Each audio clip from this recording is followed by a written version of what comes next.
فريضة على كل مسلم ومسلمة أو كما قال عليه الصلاة والسلام. آمنت بالله صدق الله مولانا العظيم وصدق رسوله النبي الكريم ونحن على ذلك من الشاهدين والشاكرين والحمد لله رب العالمين. وقال تعالى آمرا ومخبرا إن الله وملائكته يصلون على النبي يا أيها الذين آمنوا صلوا عليه وسلموا تسليما. اللهم صل على سيدنا مولانا محمد وعلى آله سيدنا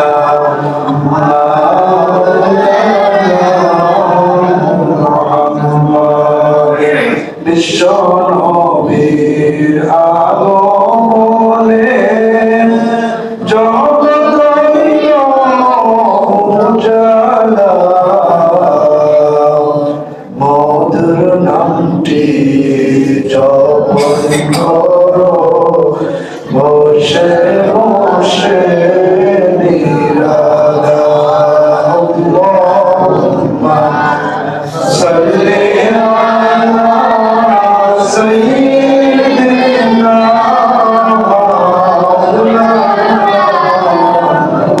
محمد وعلى آله سيدنا محمد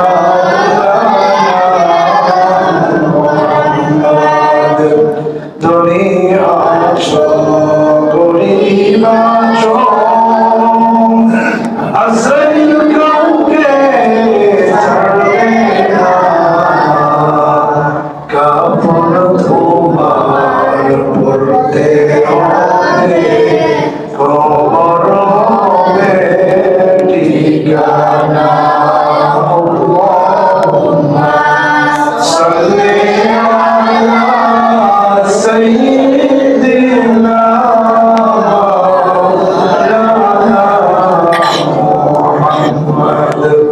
وعلى آله سيدنا مولانا محمد واتقى أعرض المصلين الكرام عالم علماء طلبة عظام সর্বপ্রথম সেই মহান প্রভুর দরবারে মন খুলে শুকরিয়া আদায় করি যিনি আমাদেরকে সুস্থ শরীরে জুমার মসজিদে এসে জুমার 2 রাকাত ফরজ নামাজ আদায় করার জন্য এসে বসার তৌফিক দিয়েছেন। সেই মহান প্রভুর দরবারে মন খুলে শুকরিয়া আদায় করি। সবাই বলি আলহামদুলিল্লাহ।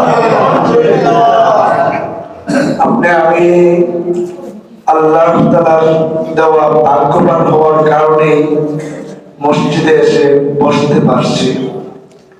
এমন অনেকে আছে যারা ঘোরাঘুরি করতেছে, অনেকে আছে এমনও আছে যে হয়তো খুতবা শেষে আসবে, আর নাইলে অনেকে আছে নামাজে আসবে। তারা অবশ্যই ভাগ্যবান নয়। আপনি আমি যারা নামাজের তৌফিক পেয়েছি, নামাজ পড়ার মতো একটা সুযোগ পেয়েছি, তারা অবশ্যই ভাগ্যবান। এই কারণে আবার বলে আলহামদুলিল্লাহ। আল্লাহ আপনি আমাকে সুস্থ রাখছেন,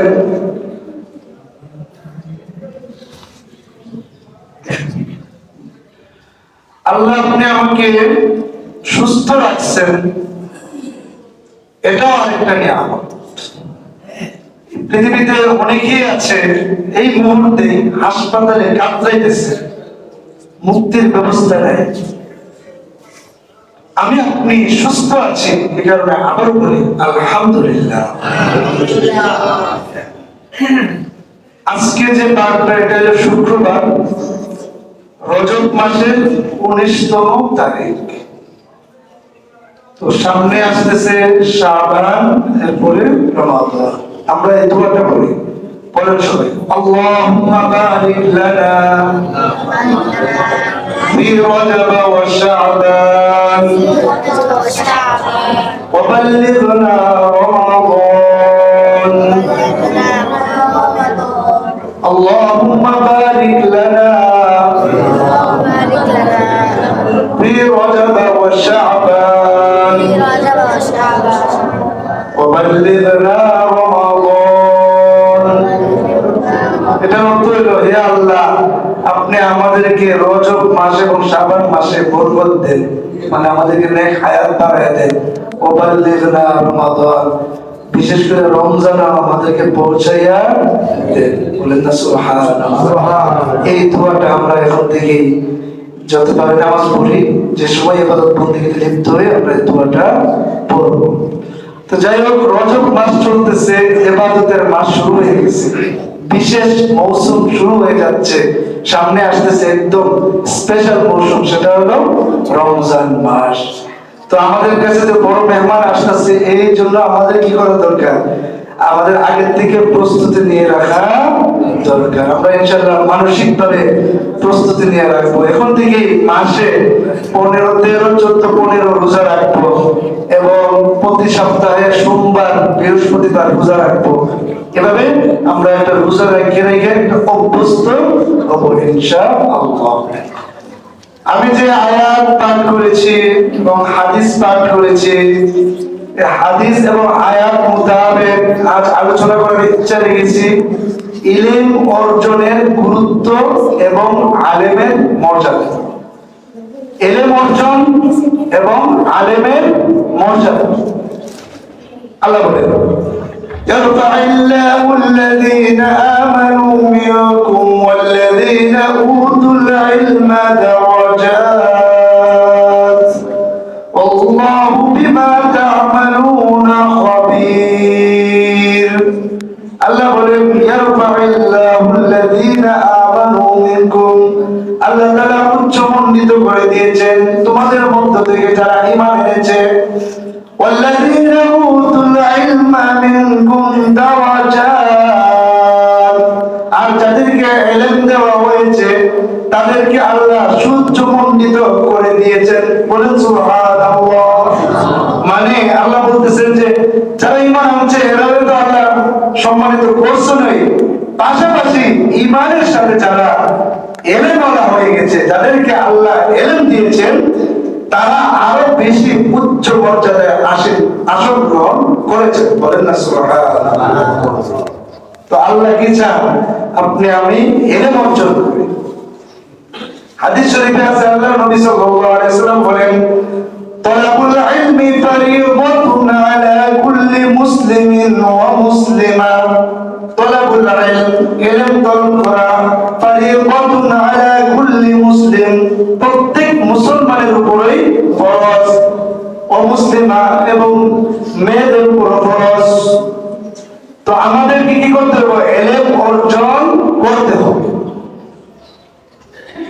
আরেক হাদিসে আছে, আল্লাহ নবী সাল্লাল্লাহু আলাইহি ওয়াসাল্লাম বলেন খায়রুকুম মান তাআল্লামাল কুরআন ওয়া আল্লামা, তোমাদের মধ্যে সর্বোত্তম ব্যক্তি সেই যে কোরআন শিখে এবং শেখায়। বলেন সুবহানাল্লাহ। আল্লাহ নবী কাউকে এভাবে সার্টিফিকেট দেন নাই, এভাবে সাপোর্ট করেন নাই, শুধুমাত্র কোরআন ওয়ালাদেরকেই সাপোর্ট করেছেন। এভাবে বলে গেছেন যে তোমাদের মধ্যে তো সবচেয়ে বেশি সম্মানিত ভালো মানুষ এবং উত্তম মানুষ কারা জানো নি তোমরা? তারা হইল খায়রুকুম। এটা ইসলাম তাফসীরের শিক্ষা। এটা আখিয়া মানে অধিক বেশি উত্তম তারা, তোমাদের মধ্যে তারা বেশি উত্তম। তারা কারা? যারা কোরআন শিখে এবং শেখায়। এই কোরআন শিখানেওয়ালা আমাদের মধ্যে থেকে হতে হবে, আমরা এটাই চেষ্টা করব। তো এলেম কাকে বলে?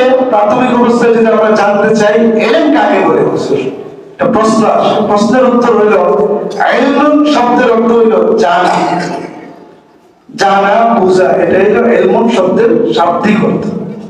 পারিভাষিক অর্থ হইল ইহইয়া উলুমুদ্দিনের মধ্যে আবু হামিদ গাযালি রাহমাতুল্লাহি আলাইহি তিনি বলেন যে যে ইলম আসমান থেকে অবতীর্ণ হয়েছে সেটাকে ইলমে শরীয়তের পরিভাষায় ইলম বলা হয়। বলেন সুবহানাল্লাহ। অর্থাৎ বুদ্ধি দিয়া বা অভিজ্ঞতা দিয়ে যে ইলম অর্জিত হয় সেটা মানে শরীয়তের ইলম না। শরীয়তের ইলম হলো যেটা আসমান থেকে আল্লাহ তাআলা জিবরাইল আলাইহিস সালামের মাধ্যমে নবীদের কাছে পাঠাইছেন, সেটাই ইলম। বলেন সুবহানাল্লাহ। বুদ্ধি দিয়ে কি হয়? অঙ্ক শাস্ত্র আছে না, গণিত, হিসাব বিজ্ঞান, এগুলি হয় বুদ্ধি দিয়ে। আর চিকিৎসা শাস্ত্র আছে অভিজ্ঞতা দিয়ে। দেখবেন যে হোমিওপ্যাথিক ডাক্তারের কাছে গেলে আপনারা আগে পরীক্ষার স্থল বানাই ফেলাইবো, আপনার ওষুধ এটা দিব, দিয়ে করবো, আপনি খাইয়া দেখেন কাজ হয় না, ওইটা আরো দিব। আপনি আমার শরীরকে একটা পরীক্ষার মাফুল বানিয়ে ফেলেন, কথা বুঝছেন? অনেকে আছে সরাসরি ওষুধ দেয়, অনেকে আপনি খাইয়া দেখেন, যদি কাজ হয় তাহলে আরো দিব, কথা বুঝছেন? তাইলে অভিজ্ঞতা কি করে এই চিকিৎসাটা করতে চায়। তো এই এলেম না, বরং মানব রচিত কোন ধরনের এলেমকে বোঝানো হচ্ছে না। এখানে যে এলেমের ব্যাপারে নবী সাল্লাল্লাহু আলাইহি ওয়াসাল্লাম সাপোর্ট করে গেছে সেটা হইল আসমান থেকে অবতীর্ণ সেই এলেম। বলেন সুবহানাল্লাহ। তো আপনি আমাদের সন্তানকে আমরা কি করব? এলেম শিক্ষা দেব।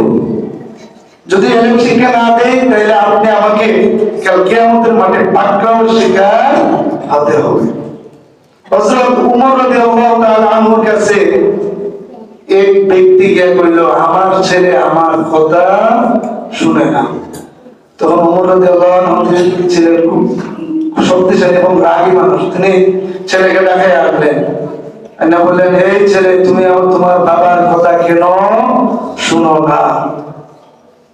মানে খুব রাগ করলেন। তখন ওই ছেলে বললো, ঠিক আছে শুনবো। এরপরে ওই ছেলে ওমর রাদিয়াল্লাহু তাআলা আনহুকে প্রশ্ন করলো, হুজুর আপনি তো আমার থেকে আমার বাবার হক চাইতেছেন, যে আমি তার বাবারে সবই দেই, বাবার উপর কি আমার কোনো হক আছে কিনা এটা জিজ্ঞাসা তো। আপনি বলেন আছে, ভাইয়া আছে, কি কি বলেন?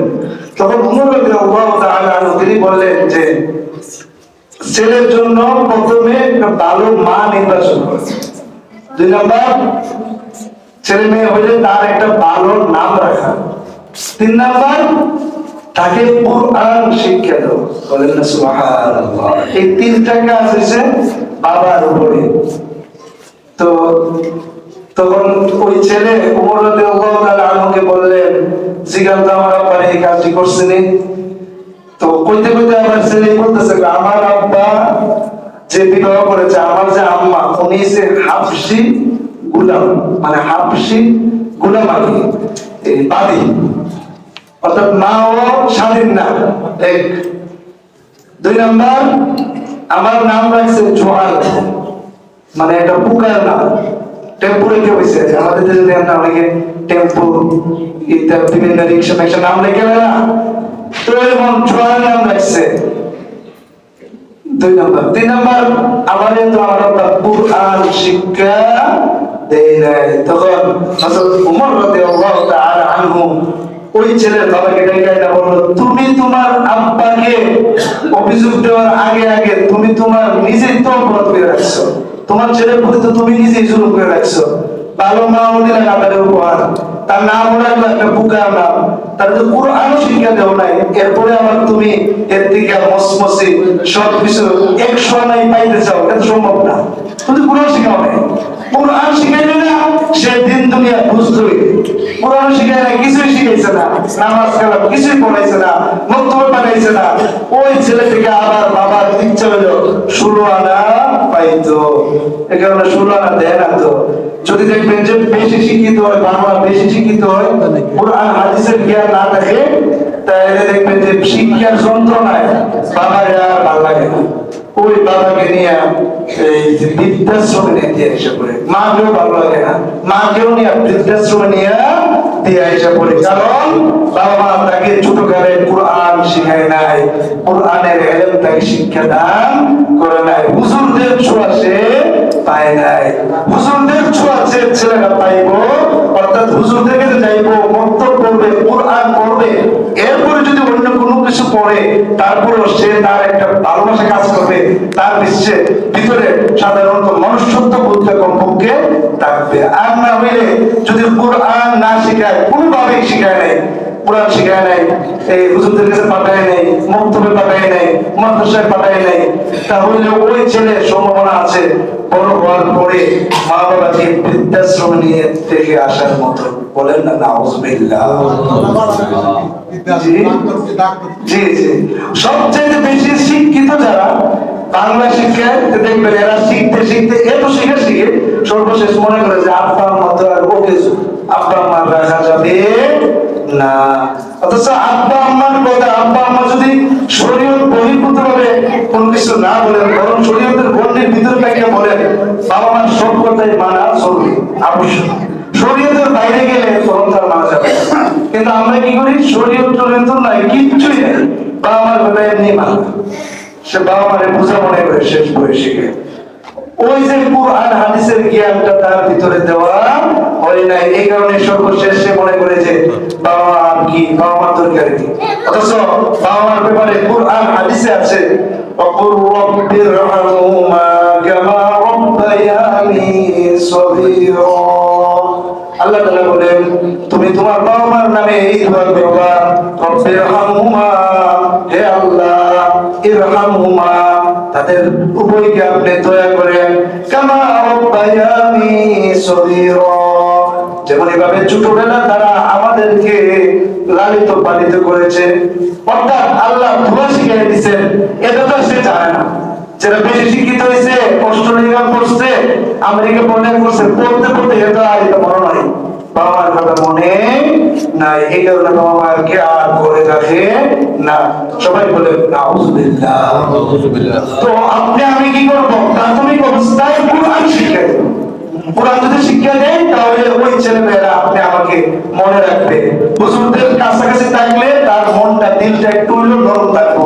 ভবিষ্যতে সে বড় ডাক্তার, বড় জজ, ম্যাজিস্ট্রেট যাই হোক না কেন, তার একটা কথা মনে থাকবে যে আমি ছোটবেলায় হুজুরের কাছে পড়ছিলাম, হুজুর আমার পড়াইছে, আলিফ বা তা এগুলো পড়াইছে, বাবা মার কথা শিক্ষা দিচ্ছে। বাস দেখা যাবে ওই ছেলেটা তার ছোট বড়ই হোক না কেন, সে বাবা মার কথা, পরিবারের কথা মনে থাকবে। আর যদি আপনি কোরআন হাদিস শিখাইলেন না, মক্তবে আনলেন না, কোনোভাবেই তাকে কোরআন হাদিসের আলিফ বা তা এগুলো শিখাইলেন না, তাহলে সে সম্ভাবনা আছে সে আপনাকেও এক সময় অকার্যকর মনে করে বসতে পারে। বসছে বাংলাদেশের এমন হাজার হাজার এই মানুষ আছে যারা বৃদ্ধাশ্রমে আছে, মুরব্বীরা বৃদ্ধাশ্রমে। যাই হোক, আমরা কি করবো, কোরআন হাদিসের জ্ঞান শিক্ষা দেব।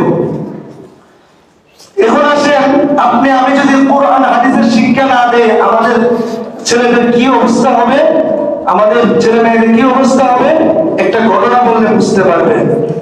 কথিত আছে যে বন্ধুরা, কয়েকজন বন্ধু মিলে তারা এক নৌকায় চড়ছে। ছুটির দিন আগে তারা নৌকায় চড়া, এই নৌকা যখন সমুদ্রের মধ্যে দিয়ে যাচ্ছে, একটু যখন তীর থেকে একটু দূরে গেছে, তখন তারা একটু মজা করে করে মাঝিরে পাইছে, তারা একটু মজা করার জিনিস। তারা মাঝিরে বলতেছে, চাচা মিয়া আপনি কি পড়ালেখা করছেন নি? তখন মাঝি বলতেছে, না পড়ালেখা তো করেছি।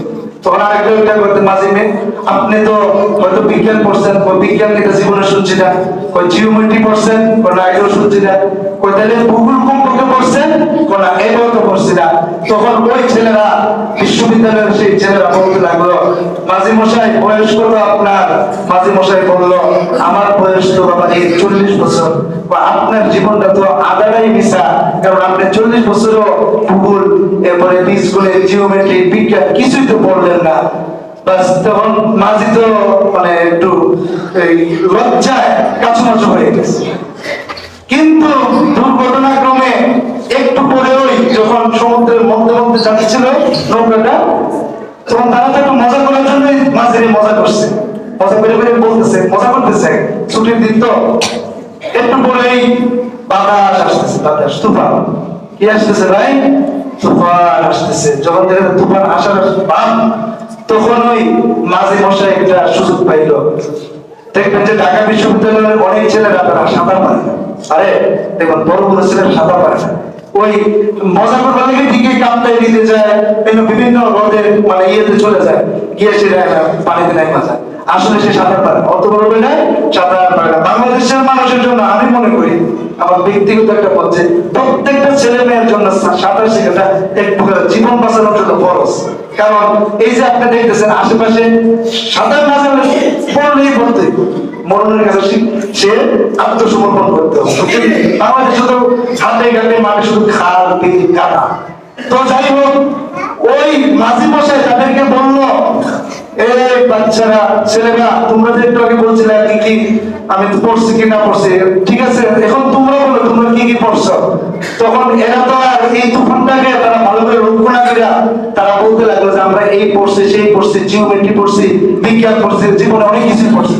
তখন মাঝি আরেকটু তাড়াতাড়ি করে বললো, আরে এইগুলি দরকার বাদ দাও, এটা তো শিখছো ভালো কথা, তোমরা যেটা চাইতেছি দেখো, তোমরা কি এখন সাঁতার পারো না? এটা বলে কি করতেছে মাঝি? মাঝি মূল টার্গেটে চলে গেছে। কো তোমরা সাঁতার পারো কিনা? কো মাঝি মশাই জীবনে তো অনেক কিছু শিখছি, সাঁতারটা তো আর শিখলাম কি করে যাই, সাঁতার তো জানে না। তখন মাঝি বলল, এখন যদি তুফানটা তো এসেই যাচ্ছে, যদি ফুলফিল তুফান এসে যায়, তাহলে নৌকাটা উল্টে যাবে, ডুবে যাবে, তখন তোমরা বাঁচবা কি করে? তখন ওই মাঝি উল্টা বললো তাদেরকে, তোমরা না একটু আগে বুঝলা যে আমার জীবনটা আধা মিশা, আমি তো দেখি তোমাদের জীবনটা পুরোটাই মিশা, পুরোটাই মিশা। একটু করে পানিতে আসলে যদি দেখা যায় ডুবে যাবে, তুফান যদি এসে ডুবে যায়, তাহলে বাবা তোমরা কেউ আর জিওমেট্রি, বিজ্ঞান, এগুলো প্রকৌশল বিদ্যা, মন্ত্রী পদবী, কোন ধরনের কোনো কিছু কিন্তু তোমাকে বাঁচাতে পারবে না। এখন শুধু সাঁতার বলেন, তখন শুধু কি হতে হবে? সাঁতার। সাঁতার ছাড়া তার জীবনের আর কোনো বাঁচার পথ নাই। তখন এই কথা বলার পরে তো তার অবস্থা খারাপ হয়ে গেছে। এরপর তাদের কি হয়েছে এটা জানা নাই, কিতাবে লিখছে যেটা। এখন আসেন, আমি এই উদাহরণটা এই কারণে দিছি, আপনি আপনার ছেলেকে মেয়েকে বিজ্ঞান পড়াইছেন, ডাক্তারি পড়াইছেন, ম্যাজিস্ট্রেট অর্থাৎ ম্যাজিস্ট্রেট বানাইছেন, সবই করছেন, কোরআন শিক্ষা দেন নাই, সে মরার পরে কিন্তু তার জন্য অনেক বড় বিপদ হইয়া দাঁড়াইব। সে শুধু বিপদ করবে না, আপনিও বিপদ পড়বেন। তাদেরকে যদি জিজ্ঞাসা করা হয়, তোমাদের আব্বা আম্মা তোমাদেরকে কোরআন হাদিস পড়াইতে পাঠাইছিল নি? তখন তারা বলে উঠবে, না না। তখন দেখা যাবে আপনাকেও পাকড়াও করবে। এই কারণে আমাদের কি করতে হবে ভাই? এই কোরআন হাদিস নিজেরাও পড়তে হবে এবং পড়াইতেও হবে। আবু দারদা রাদিয়াল্লাহু তাআলা আনহু, নবীর সাহাবী, তিনি বলেন যে ওনার নিজের একটা আসর, এটা কথা, কুন আলিমান, তুমি হয়তো আলেম হয়ে যাও, আও মুতাআল্লিমান, অথবা তুমি শিক্ষার্থী হয়ে যাও, তুমি ইলম শিখনেওয়ালা হয়ে যাও, আও মুতিআন, অথবা আলেমের অনুগত্যকারী হয়ে যাও, আও মুহিব্বান, অথবা আলেমকে ভালোবাসনেওয়ালা হয়ে যাও, ওলা তাকুন খামিসান, তুমি 5 নম্বরটা হয়ে না, তাতুহলিক, তুমি ধ্বংস হয়ে যাবে। অর্থাৎ তুমি আলেম বিদ্বেষী হয়ে না, বরং আলেমের মুহিব্বিন, ভালোবাসনেওয়ালা হয়ে যাও। তাহলে প্রথমটা কি? কোন আলেমান, তুমি হয়তো আলেম হয়ে যাও। তখন আলেম তো আর সবাই দ্বারা সম্ভব না। এলেম অর্জন করার 2 প্রকার, ফরজে কিফায়া, ফরজে আইন। ফরজে কিফায়া হইল প্রত্যেক এলাকাতে কমপক্ষে একজন আলেম থাকতে হবে, যে কুরআন হাদিসের একবারে বিতর্কত জ্ঞানটাও জানে, শাখা প্রশাখা সব জানে, এটা ভালো আলেম হতে হবে। তাহলে এটা প্রত্যেক এলাকাতে যদি 1-2 জন হয়, বাস তাইলেও হয়ে যাবে। কিন্তু আরেকটা এলেম অর্জন করা একটা ফরজে আইন, যেটা অর্জন করাটা আমাদের সবার উপরই ফরজ। বলে না সুবহানাল্লাহ। আবশ্যকভাবে আমাদের অর্জন করতেই হবে। সেটা কি? যেমন আমি 5 ওয়াক্ত নামাজ পড়বো, তাহলে 5 ওয়াক্ত নামাজের জন্য যে ওযু করা ফরজ, ওযু করা ফরজ যে আপনারা বলেন তো ওযুতে কয় ফরজ দেখি তো কারা কারা পারেন? সবাই বলেন তো কয় ফরজ ওযুতে? 4 ফরজ। কয় ফরজ? 4 ফরজ। গোসলে কয় ফরজ? 3 ফরজ। এটা যদি আপনারা পারেন তাইলে তো আপনাদের সামনে চলাটা কি হবে? সহজ হবে। তাইলে আমাদের এটি না জানা থাকলে তাহলে আপনি কি করতে পারবেন? নামাজ পড়তে পারবেন না। গোসল কইরাও দেখেন গোসল হইছে না। আপনি যদি নাকে পানি না দেন, গড় করে কুলি না করেন, আর আপনার যদি গোসল ফরজ হয়ে থাকে তাহলে আপনার গোসলটা হয় না। আপনি তো এমনি চলে আসছেন, গোসল হয় না। তাইলে আপনাকে কি করতে হবে? নাকের ভিতরে পানি দিতে হবে, গড় করে কুলি করতে হবে, এরপর পুরো শরীরে পানি দিতে হবে। তাইলে ফরজ গোসল আদায় হবে। মানে আপনি যদি না জানেন তাহলে এই ফরজ গোসল আদায় না হওয়ার পরে এরপরে যদি আপনি নামাজ পড়ছেন, অনেক কিছুই করছেন, এগুলি পুরোটাই তো আর কবুল হবে না। নামাজ পড়তে গোসলই হয় না, নামাজ হবে কিভাবে? তাইলে আমাদের ফরজে আইন যেগুলো, বিশেষ করে নামাজ পড়তে গেলে নামাজের যে বিধিবিধানগুলো আছে জানতে হবে। এমন ভাবে রোজা রাখতে গেলে রোজার বিধিবিধান জানতে হবে। এমন ভাবে যদি আমি আরো অন্যান্য, যেমন যদি কারোর উপর হজ ফরজ হয় তাহলে হজের বিধিবিধান জানতে হবে। এমন ভাবে যে যাকাত ফরজ হয় তাহলে যাকাতের বিধিবিধান জানতে হবে। কেউ বিবাহ করতে গেলে সে বিবাহের আগে কমপক্ষে রাসূলদের থেকে তালাকের ব্যাপারে মাসআলা জেনে নেওয়া উচিত, হাদিস কোরআন থেকে এগুলো জেনে নেওয়া উচিত। অনেকে আছে এগুলো জানে না, একবারে ঘুম পাড়ে আপনি বিবাহ করে করার পরে চলতে থাকে হঠাৎ করে ব্রিটিশের সাথে রাগারাগি কইরা একবারে 14 গোষ্ঠী সহকারে তালাক দিয়ে পরে হুজুরের পিছে ঘুরে, হুজুর একটা ব্যবস্থা দেন না। হুজুরের ব্যবস্থা নিব কি? আপনি বলেন এটা আগুন লাগায় পুইরা লাইছেন, হুজুরে কি করব? গিয়া হুজুরের পিছে ঘুরে মাদ্রাসায় ঘুরে, হুজুর একটা ব্যবস্থা নেন। আমাদের হুজুরে যখন আমরা ইফতা বিভাগে পড়তাম, ফতোয়া বিভাগে, তখন আমাদের হুজুরে বলছিলেন একটা ঘটনা। হুজুরে বলতেছে যে এক ব্যক্তি, সে হইছে এই ব্রাহ্মণবাড়িয়া যে গ্যাস ফিল্ড আছে, গ্যাস ফিল্ডের কোন একটা শাখার ম্যানেজার, মানে বিশাল অঙ্কের টাকা বেতন পায়, টাকা আছে, তার ক্ষমতাও অভাব নাই। সে ভুলক্রমে বলতে রাগ হয়ে যায়, সে তার স্ত্রীকে 3 তালাকের উপরে অর্থাৎ 3 তালাকের মতো দিয়ে দিচ্ছে। দিয়ে দেওয়ার পরে হুজুরের কাছে সে তো হয়তো তার স্ত্রী বা সেও মানে ইসলামিক মাইন্ডেড, সেটা গোপন করে নাই, তারা আসছে, ওই ব্যক্তিটা আসছে হুজুরের কাছে, আমাদের হুজুরের কাছে আইসে বলতেছে যে হুজুর এমন ঘটাইছে, এখন কি করেন? তো হুজুরে একটু তাই না আস্তে বললেন যে এটা তো 3 তালাক হয়ে গেছে, এটা এখন সম্ভব না। এরপরে এবারে হুজুরের পাওয়া ধরে লেগেছে, কইতেছে হুজুর আপনি কি লাগবে বলেন, আপনার কি লাগবে, কত টাকা লাগবে, কি কি লাগবে আপনি আগে বলেন, যা লাগবে তাই দিব, তারপরে আপনি একটা সমাধান আমাকে কইরা দেন। তখন হুজুর বলল যে আপনার কারণে আমার ঈমান বিক্রির কোনো সুযোগ নাই, কোন ধরনের আর সুযোগ আমার কাছে নাই, আপনি চাইতে পারেন, পথ একটাই, আপনি চাইতে পারেন, অন্য কোনো পথ থাকলে এটা তো থাকে, হয়তো হুজুর এটা বলে নাই, বলার দরকার নেই। আপনি এমন কাজ করবেন কেন যে 3 তারিখ হয়ে যাবে? আপনি তো ওই যে বিবাহের আগে মাসালা জানেন নাই, এই কারণে বিবাহের আগে কমপক্ষে ইমাম সাহেবের সাথে একটু বাইক করে হলো মাসালা গুলো একটু জানা দিলে তো ভালো।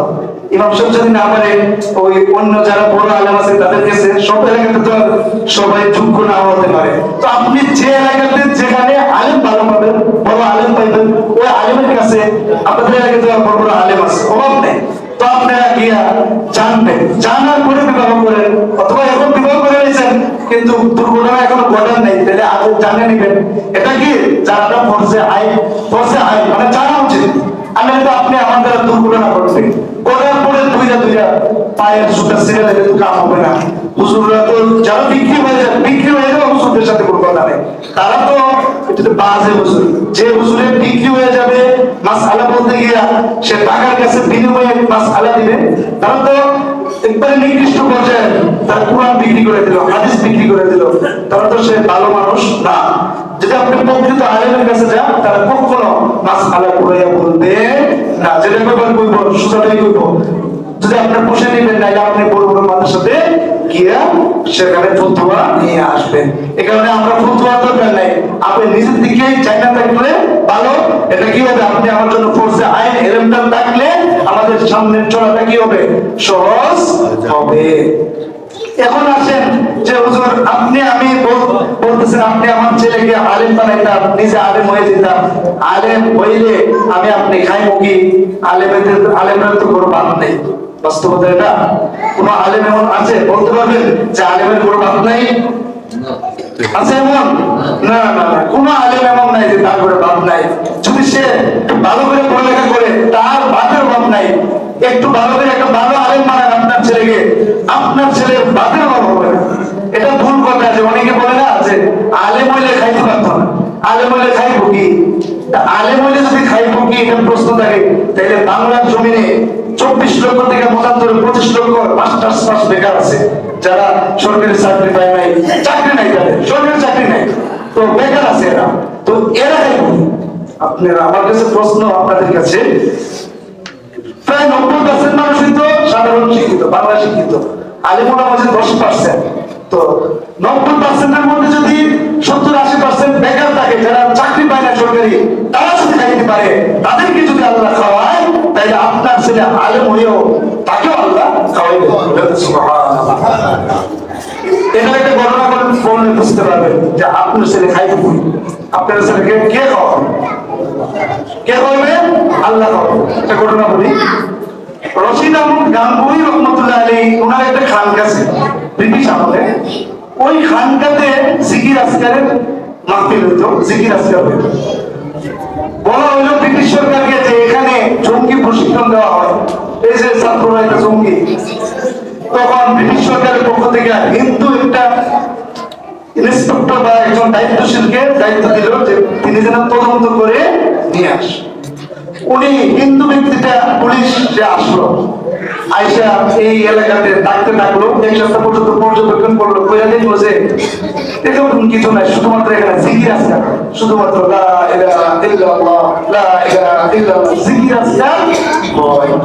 বাস এই জিকির আছে যেহেতু হচ্ছে, তখন তিনি এই বিশেষ করে ওই যে রশিদ আহমদ গাঙ্গুহি রহমতুল্লাহ আলাইহি এখানে যখন জিকির আজকার হইতেছিল, তখন ওই ইন্সপেক্টর সে হুজুরের কাছে গিয়া বলল যে হুজুর আপনি এখানে কি করেন? বলছে এখানে ছেলেরা জিকির আজকার করে, এলেম শিখে। বাস তখন জিকির আজকার যখন করে, তখন ওই হিন্দু বেটাটা পুলিশ সে কইল চাইলে হুজুর এখানে টাকার উৎস কি? আপনার তো টাকা পয়সা লাগে, এই খানকা চালাইতে টাকা লাগে না, খানা পিনার ব্যবস্থা আছে। ওই এটা তাওয়াক্কুল আলা আল্লাহ, বলেন সুবহানাল্লাহ, ওয়া তাওয়াক্কুল আলা আল্লাহ। তখন এবারে তো হিন্দু মানুষ বুঝে না, তো তাওয়াক্কুল আলা আল্লাহ ভাই কইটা বুঝতেন না, এটা আল্লাহর উপর ভরসা করা। আমরা আল্লাহর উপর ভরসা করি, আমরা খানকা পিনা এগুলো চালাই। তখন ওই হিন্দু বেটা আবার চলে গেল। চলে যাওয়ার পরে যখন তার এক সপ্তাহ শেষ হইলো, তদন্ত করে এক সপ্তাহ শেষ হওয়ার পরে যাওয়ার সময় সে আসছে সাইবোগা, তখন আইয়া হুজুরের সাথে দেখা করছে। হুজুর আমি তো চলে যাচ্ছি, আপনার তদন্ত করা শেষ। তো পকেট থেকে 10 টাকা বাইর করছেন। ওই সময় 10 টাকার দাম ছিল, এখন নেই 10 টাকার দাম নেই। এটা 10 টাকা বাইর হইয়া ওই হুজুরের কাছে দিতে লাগলেন যে হুজুর এটা আপনি খানকা করছে কই? তখন তিনি বললেন যে না না, এটা দরকার নেই, আপনি হাতিয়ে দিবেন কেন? তখন সে বলল মেরা দর্দ মজবুর কর রহা হ্যায়, আপ উসে ওয়াপস না করেন। হুজুর আমার অন্তর আমাকে বাধ্য করতেছে, হুজুর এখানে 10 টাকা দেওয়ার জন্য আমার অন্তরে আমাকে চাপ সৃষ্টি করতেছে, আপ উসে ওয়াপস না করে। হুজুর আপনি এটারে মানে ফিরে দিয়েন না হুজুর, বলেন না সুবহানাল্লাহ। এই কাজটা করেছেন কে? আল্লাহ। তখনই তিনি বললেন যে ভাই আপনি তো এতদিন বুঝলেন না তাওয়াক্কুল আলা আল্লাহ কারে কয়। ওই যে আপনাকে বলছিলাম তাওয়াক্কুল আলা আল্লাহ, আল্লাহই আমাদের এই খানকাটা চালায়। এই যে আপনাকে আল্লাহ বাধ্য করছেন, আপনি বাধ্য হয়েছেন 10 টাকা দিতে। এমন অনেক মানুষই আছে যারা এভাবে নিজের দিক থেকেই আইসা টাকা পয়সা আমাদের এই খানকা দিয়ে দান করে যায়। এটাই তাওয়াক্কুল আলা আল্লাহ, বলেন না সুবহানাল্লাহ। তাইলে আপনি আমি যদি তাওয়াক্কুল করতে পারি আল্লাহর উপর, হরিণের মতো তাওয়াক্কুল, তাহলে আপনি আমি যদি তাওয়াক্কুল করতে পারি রশিদ আহমদ গাঙ্গুহির মতো, তাহলে আল্লাহ কি করবেন? আপনি আমার ছেলে মেয়েরা যদি হাফেজ হয়, আলেম হয়, তাদেরকেও আল্লাহ খাওয়াইবেন। আরেকটা ঘটনা বলে শেষ করে দিব। মালিক ইবনে দিনার রাহমাতুল্লাহ আলাইহি তিনি বলতেছেন যে একদিন আমি হজে যাইতেছিলাম, যাওয়ার পথে দেখি যে এক ব্যক্তিরে মানে আমি দেখলাম যে হঠাৎ করে মনে পারতো কি কাকের মুখে রুটির টুকরা এটা রয়ে কই যায়, কাকটা অসুস্থ হাঁটতেছে যেতেছে পুরে, উনিও কাকের পিছনে পিছনে যাইতে থাকলেন। যাইতে সামনে গিয়ে দেখে যে এই ব্যক্তির হাত পা বাইন্দা পালায় রাখছে ডাকাতরা। ওই কাকটাকে যে ওই ব্যক্তির মুখের মধ্যে ওই রুটিটা দিচ্ছে, বলেন না সুবহানাল্লাহ। তখন ওই মালিক ইবনে দিনার রাহমাতুল্লাহ আলাইহি তিনি ওই ব্যক্তিকে গিয়ে বলেন, ভাই কি হয়েছে আপনাকে এইভাবে হাত পা বাঁধা কেন? সে বলল, ভাই আমি অর্থাৎ হজ করতে চাইছিলাম, আমাকে ডাকাতরা ধরে আমার সব কিছু নিয়ে গেছে এবং আমাকে হাত পা বেঁধে এখন মারা হয়ে গেছে। আমি আল্লাহর কাছে কাঁদতেছিলাম, খানা পিনা নাই, এগুলো তো বান্দা। আল্লাহ তাআলা সর্বশেষ 6 নম্বর দিনে আমাকে আল্লাহ তাআলা এই কাকের মাধ্যমে রিজিক পৌঁছাইতেছেন, বলেন না সুবহানাল্লাহ। কাকা এনে রুটি টুকরা ওনার মুখে দেয় আর উনি খাইতে থাকে, বলেন না সুবহানাল্লাহ। দেখছেন না আল্লাহ খাওয়ায়নি, খাওয়ায়। এরপরে আমার ঘটনাটা হয়ে গেছে, মালিক ইবনে দিনার ওনার হাত পা বাঁধা ছুটে বললেন, ঠিক আছে চলো আমিও বসে যাবো, চলো। দুজন হাঁটতে থাকলেন, হাঁটতে মরুভূমির পথে যাইতেছিলেন। হঠাৎ করে ওনার পানির পিপাসা ধরল। পানির পিপাসা ধরার পরে আরো দেশে মাঝে মধ্যে কি আছে, কূপ পাওয়া যায়, কূপ যেটা থেকে পানি আছে, নিচে পানি আছে। তখন তিনি মালিক ইবনে দিনার দেখলেন যে কিছু হরিণের পাল দেখা যাচ্ছে, তারা একটা কূপ থেকে পানি খাচ্ছে। বাস তিনি কি করলেন, ওই মেহমানকে সাথে নিয়ে, যাকে বাধা অবস্থা পাইছিলেন তাকে নিয়ে ওই কূপের কাছে যাইতে লাগলেন। যখন মানুষ দেখলো তোর হরিণের পাল দুইয়া চলে গেল। বাস হরিণের পাল কিন্তু পানি খাইতেছিল, দেখতেছে পানি খাইতেছে কে? মালিক ইবনে দিনার রাহমাতুল্লাহ দেখতেছিলেন কি হরিণের পালে পানি খাইতেছে, কোথায় থেকে? কূপ থেকে। বাস মালিক ইবনে দিনার রাহমাতুল্লাহ ওই ওনার বন্ধুকে নিয়ে সামনে আগাইলেন, কূপ থেকে পানি খাইলেন। ওনারা যাইতে গিয়ে দেখেন যে কূপের পানি নিচে, বলেন না সুবহানাল্লাহ। তখন মালিক ইবনে দিনার তিনি চিন্তা করলেন, আবার রশি বালতি আছে কাছাকাছি। তখন তিনি চিন্তা করলেন কি একটু আগে দেখলাম হরিণে মুখ লাগাই পানি খাইতেছে, পানি কই, পানি নিচে চলে এসেছে। তখন তিনি মনে মনে আল্লাহর কাছে বলতেছেন যে আল্লাহ, এই হরিণে তো তোমার শেষ দেওয়া করে না, কিচ্ছুই করে না, তুমি যে পানি আগে দিলা, উপরে তুলে দিলা, পানি খাইতে লাগলো, আমরা তো আল্লাহ আপনাকে চেষ্টা করি, তা আপনি দিয়ে আমাদেরকে, আমরা এই যে পানিটা নিচে চলে গেল। তখন ইলহাম আসছে, দূর থেকে একটা আওয়াজ আসছে, আল্লাহ তাআলা ইলহাম পাঠাইছেন মালিক ইবনে দিনার রাহমাতুল্লাহ আলাইহির কাছে।